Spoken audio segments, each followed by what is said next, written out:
Hey guys, welcome to my channel. For those who don't know me, my name is Emily. On this channel, I cover different movies and different themes that they contain. For today, I'm going to be discussing one of my top favorite movies of all time, by none other than Guillermo del Toro, Pan's Labyrinth.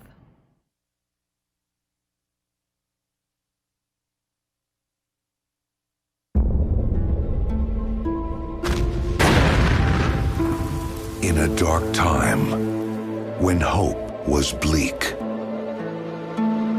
there lived a young girl whose only escape was in a legend that wanted her back.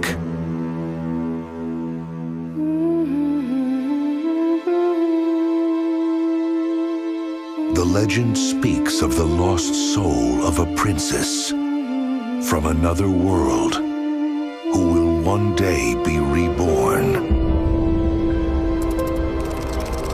There will be signs that mark her return.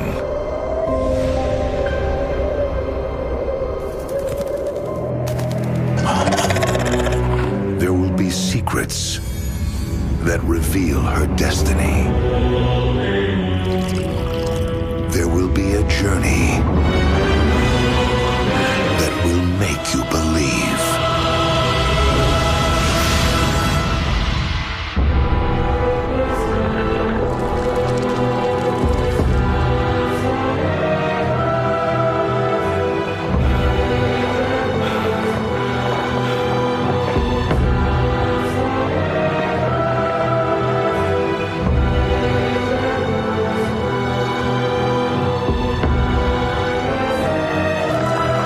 Picture House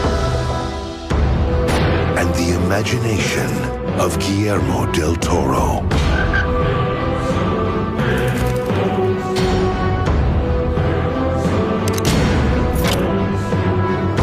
In darkness, there can be light.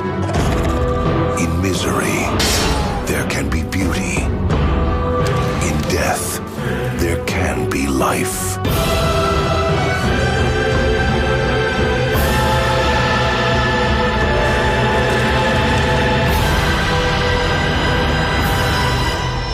Pan's Labyrinth.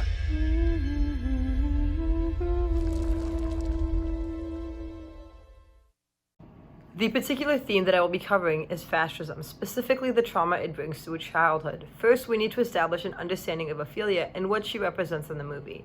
She represents the rebellion of the Spanish nation against Franco rule, and her death, spoiler, transforms her into a martyr for the future generation, i.e. her brother. The labyrinth is obviously a massive component to the story, and whether or not it is actually a real one is another one. Del Toro explains that, quote, "I think it exists myself. I think it's real, but that's me. It does not need to be the official playbook for the film.